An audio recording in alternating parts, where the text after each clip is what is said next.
Hello, everyone. Another day and another topic that we have installed for you. We thought we'd talk about scripts and hypnotic scripts and how we use them and actually how we don't use them as well. So Teresa's with me, and this is this talk time space where we talk about all things to do with hypnosis. And it's a really great opportunity for those that are interested in hypnotherapy and how it works, and people who might want to train to become a hypnotherapist. So I hope some of our conversations inspires you out there and gets you thinking about potentially a career or maybe even seeking help with a hypnotherapist on something that you perhaps want some support through. So let's start to describe a little bit about what scripts even are. Do you want to kind of share a little bit about how you see scripts, Teresa? How I see them in the context of what they actually are would be something that has already been pre-written by somebody, whether that's the hypnotherapist themselves or whether it's been another hypnotherapist or a writer, that give you a structured session, I guess, and it's already got the words down of what you're actually going to be following with your client through that process.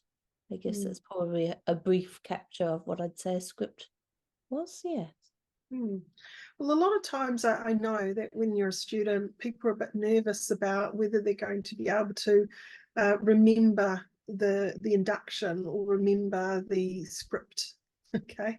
The problem is when we hang on and we're doing a session with a client and we're really script bound, it can be a little bit problematic because it can cause us to disregard potentially some of the client's words and some of the nuances that the client's bringing to that session that isn't necessarily in that script. So, listening to a script, for example, YouTube is a good idea to use as an example. You've got a hypnotic script on sleeping. But what if that wasn't really hitting it for you? Like it wasn't hitting the target. So as a hypnotherapist, what we do is we're really there to support that client in their unique situation and what it is that's causing them to not be able to sleep well. Now, it's going to be different for different people. Sometimes it's menopause, like literally people go through that stage and, they find it terribly hard to sleep sometimes. The temperature regulation unit's gone out of whack and things are changing. Now, that can set someone up for really tricky times to sleep in a nice long duration and wake up feeling buoyant and happy at the other end. It could be also just general stress that someone might be finding hard and it's on their mind and it's kind of causing them to wake up in the middle of the night and fret about that. Now, no amount of YouTube generic sort of script is going to necessarily work on everyone. And that's where I think it's important to really talk about the confidence and the competence that a hypnotherapist needs to gain, and then let go of those initial scripts that they might have used to learn some hypnotic language patterns and things. Well, what's your thoughts on that, Teresa? Yeah, the subject of hypnosis scripts is a very controversial subject, and remembering this is just our opinions. This isn't like necessarily what you have to believe as well. I have heard scripts be likened to the junk food because they can become very addictive for people. When you're actually learning, as you were saying, they were a really useful tool, and they can help you learn about your creativity if you're not actually very creative, or in the past you hadn't been very creative. So it gives you some sort of ideas and prompts. However, if you continue to use them, then it can actually make the situation worse because your creativity doesn't grow. Your confidence might start to lack because if you've forgotten your script, what are you going to do? You might go into panic mode. It's a tool that you're relying on. And with scripts, they are very generic. you might not, if you're using them all the time, you might not actually get a really good client outcome as what you would do if you were using your own words, because the whole fun, and we were talking about being curious last session, the whole fun of it is actually listening to your client, taking those little nuggets and building them into your script, using their words, their language, their likes. I mean, if you've got a script about the beach, and then you start saying, and feel the sand amongst your toes and the gentle breeze, and that person doesn't like the sand and the beach, it's not going to go well. Your rapport is really going to be broken. Absolutely. I liken it to that exercise that sometimes people do in conferences where you start with a word and the next person next to you has to say the next part of the sentence or the word, and it's sort of organic and the story can go anywhere. I don't know if everyone else has had that experience, but we could just kind of give an example now. So if I say once upon a time, There was a frog that was purple with pink spots. sitting on a huge big tree, He was wondering what he was doing sitting on the tree. and then he realized, He could jump down. and he was also magical. Okay. So now, just that this is just a little example of just being agile and playing with the client and what the client actually brings to the session. So if, for example, you're in a session and you're asking clients, what do you need next? Now, this is unscripted. The client doesn't know, you don't know what they need next, but they will work it out and they'll do it in real time. And once they tell you a little bit about what it is that they need, that's where you can reinforce that with the hypnotic way of wording. Okay, so when we're looking at, let's say someone says, I just need to feel like I'm light again in the world. And you go, and you find that every day you seem to feel lighter and lighter in the world, don't you? And you begin to see this wonderful opportunity of ways that can reinforce that feeling of lightness, can't you? So this is where we can capitalize on understanding what scripts have brought us, and that is the passing down of great knowledge of wonderful hypnotherapists who have been working with people in incredible ways, like Ericksonian script and language patterns, for example, which is kind of what I was leaning into there.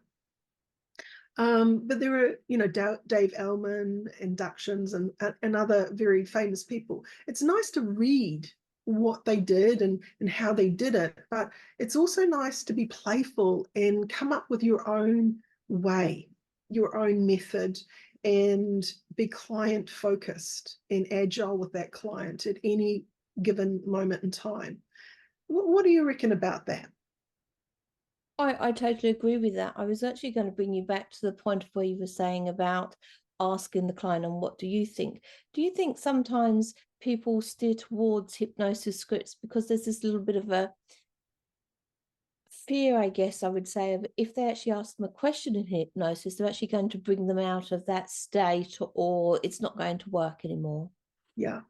So when we're a hypnotherapist and we're guiding someone through a hypnotic process, it's okay to be able to get them to speak out loud to you. They're not going to come out of hypnosis. If you're doing all the right things and you've got that trust and rapport with the client will play with you. So just because they have to find their words doesn't break them out of hypnosis. A good example is if you see a stage hypnotist and people are sort of like, when you hear this music, you're going to get up off your chair and you're going to dance and sing like Elvis Presley. And on goes the music and the person gets up and they start singing like Elvis Presley. Even though they've never done it before, they take on that persona. And so that direct suggestion can be very powerful in a hypnotic space. But when we're looking at someone therapeutically, obviously we're not there to make them do something silly like that. But we are there to help them to play with the concept of something. And that something is change. What is the change that they want to do or experience in their life moving forward from whatever's happened in the past? And a really nice thing that people need to do sometimes is create closure of things that might be stopping them from the past. So that might be a regression session where you're going, well, I'd like you to go back to that time where you remember feeling that, the first time you ever felt that way. and just glide over that moment and tell me, what do you see? What do you see your old self doing? What was that like? And what was the wisdom that you'd like to gain? Now, they can all talk to you out loud. This is okay. And it's actually very important that as a hypnotherapist, you get to be confident in doing that with a client rather than it being all sort of private on the inside. So we also have things called idiomotor signals, where we might get a person to use their fingers to signal yes and no, or I don't know. And that can be extremely powerful too. But I think it's important that we understand that when we're script bound, it stops that creative, impulsive, client-driven session. Instead, we're kind of painting them into, oh, this is what you need, and we go and sit them down and go through a metaphor, and it's not necessarily their metaphor, but you've got one anyway, and it's meant to be for self-confidence and self-esteem, so that'll do. And it doesn't work like that, you know? And it's slightly off topic. It's not really, well, it sort of is scripted, but scripted in a different way. It's like when perhaps somebody would actually predetermine what they're actually going to do with their client in a session. You know, they've come in for anxiety, we're going to do this part, we're going to do that, and whatever. I mean, what are your thoughts on that as well? Although it might not be completely scripted, but it's already been decided by the therapist of what they're actually going to be carrying out in the session. It's the quickest way to lose rapport with your client, because a lot can happen between the last time you saw them and when they're sitting in front of you today. So that one of the first things that I'd lead with is, so what do you need from this session today? I can't pre-think that. I would love to think that I could, but I'm not a mind reader and I have no idea what's happened between the time I talked to them last time and who's sitting in front of me now and what they need today. Because it might have changed quite a lot. They might have done quite a lot of processing and they're not in that same position anymore, and now they need to work on this other element. And they're going to tell you, if you ask them really directly, by the time you leave my office today and walk through that door, what would you like to have accomplished in the session today? The client will let you know. And having that agility, I think, is a really important tool to really build on as a hypnotherapist, as a competent hypnotherapist. I guess what we're saying is be curious, use your imagination, be creative and play. What would you say to those that may stumble over their words because they're trying to be creative and they've moved away from scripts and might then pause for a while or say the wrong word or something? You know, what would your advice be to them in that situation? The client doesn't often know. So we can have pregnant pauses, and it's part of the hypnotic journey to have a long pause where the client will keep on working inside their mind privately, and they don't even notice 5 minutes has passed. So you can recalibrate and come back to some core words or nuggets that you might have got from them that they want to build on, and reinforce those things while you're sort of thinking and catching up, if that's what you need. But look, one of the most amazing bits of advice I was given when I was learning was, if you have no idea what to do next, ask the client. The client knows. So come back to the client. Yeah, exactly. Yeah. And 5 minutes to us sitting in the chair as the therapist can seem like an eternity, but to the person sitting on the other side in the chair, it doesn't seem like 5 minutes at all. It can just fly by, in like to them as like it's a few seconds rather. Many times at the end of a hypnotic journey, I'll leave 5 minutes of silence before we reorientate the client back into the room and the space, because in that magical time, they are doing a little internal contract with themselves. They're reinforcing the future. They're doing all sorts of neat things. And that silence for that person to do that is very, very, very magical. More than we can imagine. We're not in that client's world, but when I reorientate the client, I say, so what are you going to do next? What are you going to take away from the session?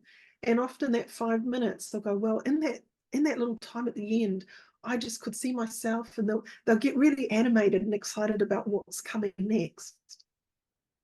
Because that's often the only time they may have in their day or their week even to actually spend for themselves, because quite a lot of us don't have that time or make that time for us in our daily lives. Absolutely. We, you know, in our other talk times, we've talked about inductions and the art of curiosity and so on. And I think part of the scripts and stuff, they're okay for a beginning point as a learning of how things work. But, you know, making up your own induction, you can do that if you understand the core reasons why that works, like an eye fixation induction. You could play around with that and do your own. That's how all of these new inductions have come about. It's like a hypnotherapist has been creative, and they thought, oh, I wonder if I do it like this, and suddenly it works, and then suddenly it's the newest rapid induction, and people then learn the script as if they're script bound, like that's the only way to get someone under hypnosis. No, there are so many ways you can play with the understanding of loss of equilibrium, setting up a client beforehand for success in the way of telling them what they're about to experience and then going and running that protocol. You have the, you know, eye fixation and the fatigue that happens, or you have the imaginary steps that you can add. You know, you're getting deeper and deeper. Now, they don't have to be steps. They could be anything. They could be a slide. They could be whatever you want. But just because they were steps many, many years ago doesn't mean it can't change into something else. What's your take on that, Teresa?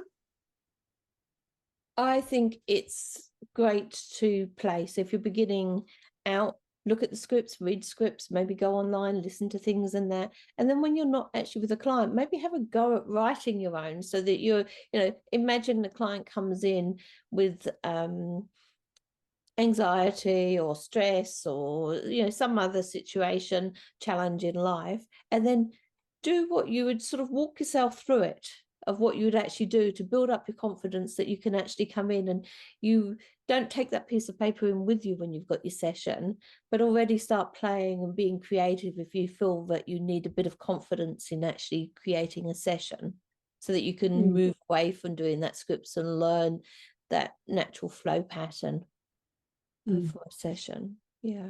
Understanding those foundations, like direct suggestion, what is it? You know, so you're telling a client, so when you close your eyes, you find the moment you close your eyes, you just drift deeper and deeper into the most relaxed position where you're more open to suggestions.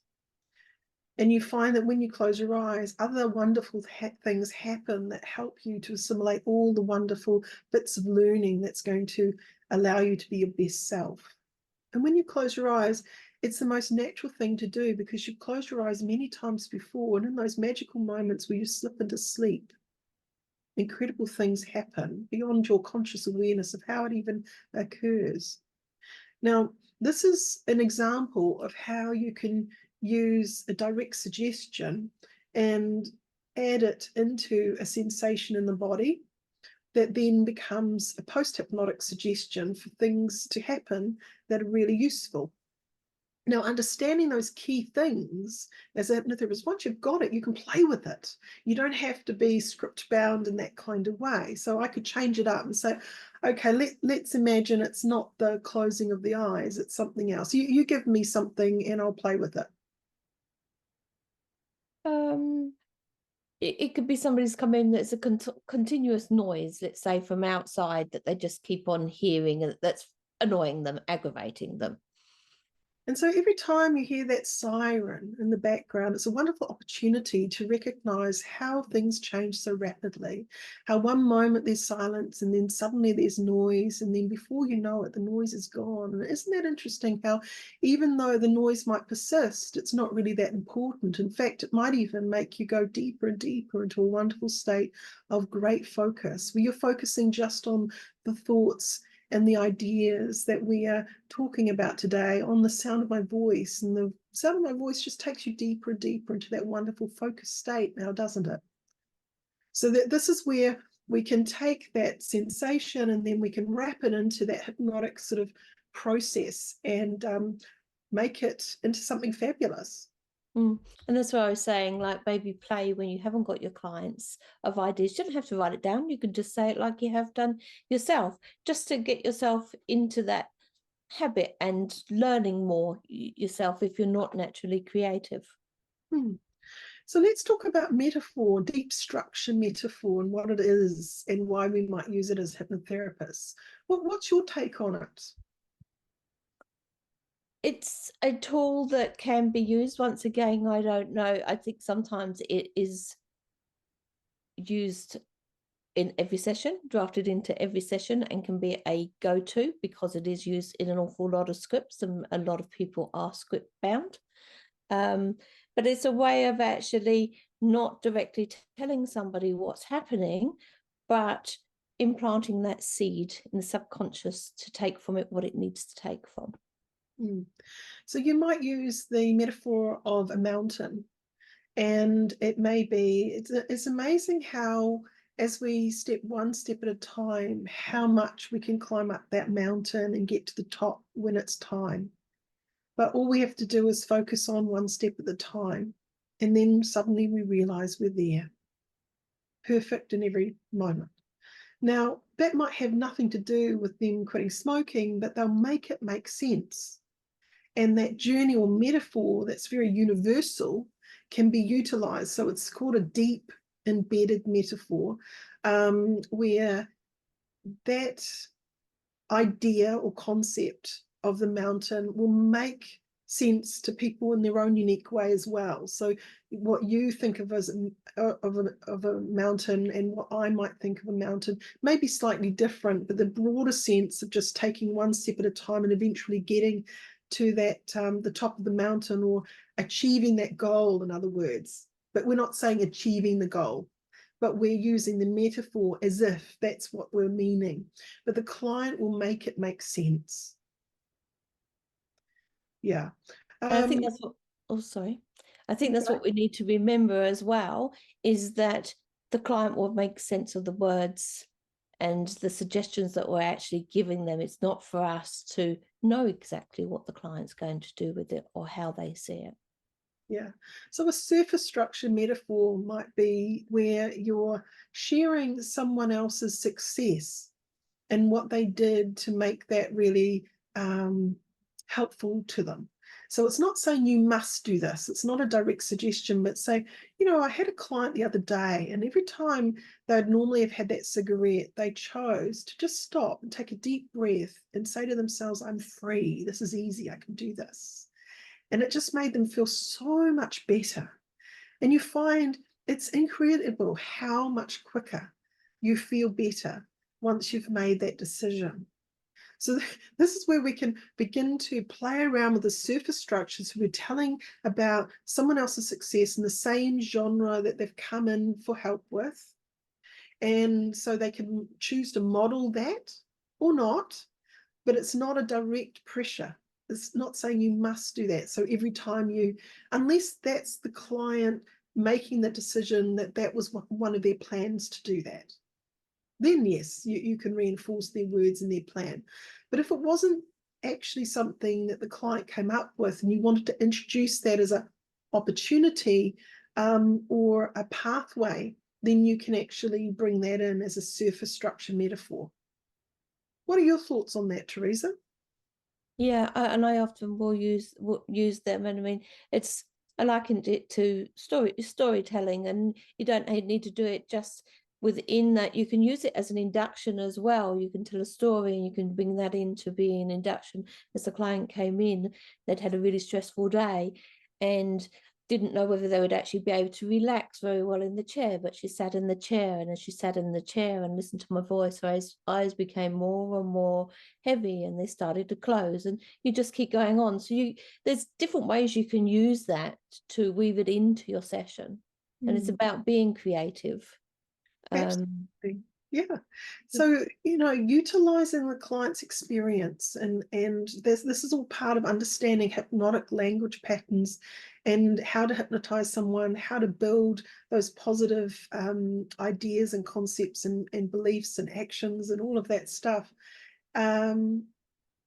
non-script bound. So once you've read a number of different examples of how others have worked with particular people, understand that even they aren't script bound. That those people, that's just one little moment of many moments that they've had with thousands of clients over their journey, where someone's recorded what they've said, but you better believe that many of them don't say that again and again and again.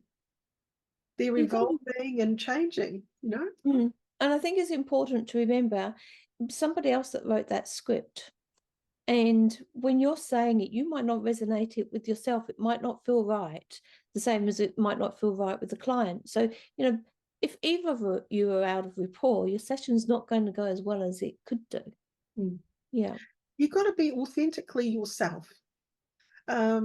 So my take on Erickson will be my flavor of Erickson, but through my filter.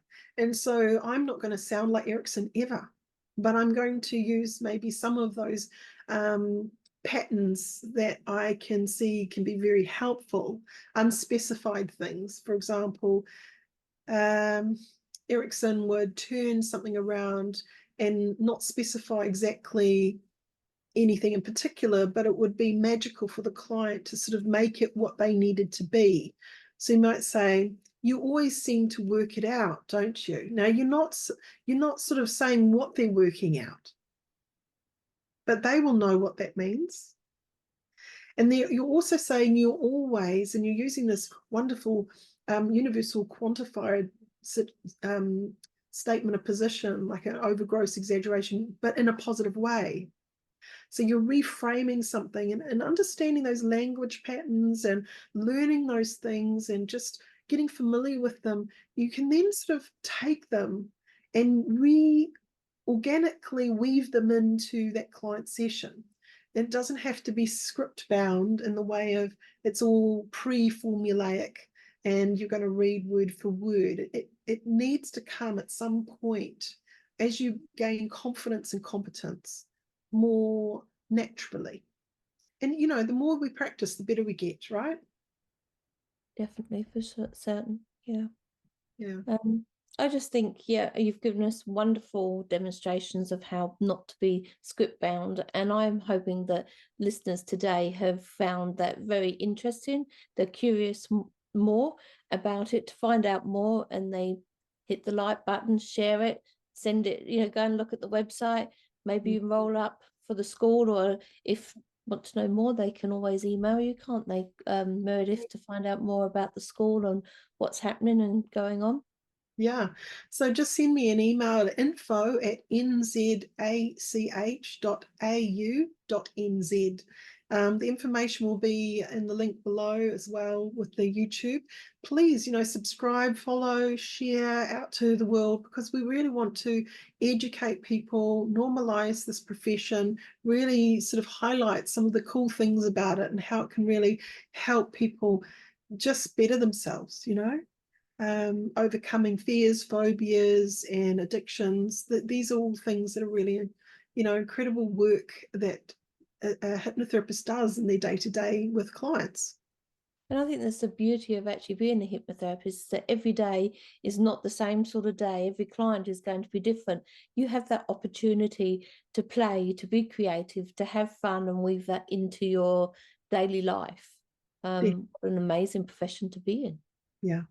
So look, check out our information, visit the website. The information will be below. And, if you want to be a student and really learn how to sort of manage this wonderful tool, I'd love to be your guide, because one of the things I get animated about is teaching. And I hope that that's coming across in these talk times, that, I've got so much to share. And I just hope one day, when I pop my clogs at some point, I can leave behind a legacy that can keep on living way beyond me, and people can keep on, being amazing out there and helping lots of people with the resources that's left behind. So I know for me, Merv Holster, that he was an incredible trainer of mine, and he stays in my heart forever. And this is 31 years ago, and he's well since passed, but his legacy lives on in me, and I hope to do that with others, that once I'm gone, there'll still be hypnotherapists out there that have gone through the training and just feel stoked that they stumbled across the best career ever, by the way.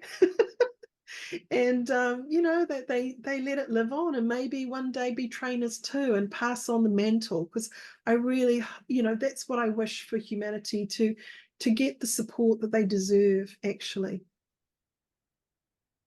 Yeah. So thank you, Teresa, for spending some time with the talk time, and we'll catch you in another week's time. So bye bye for now. Bye bye.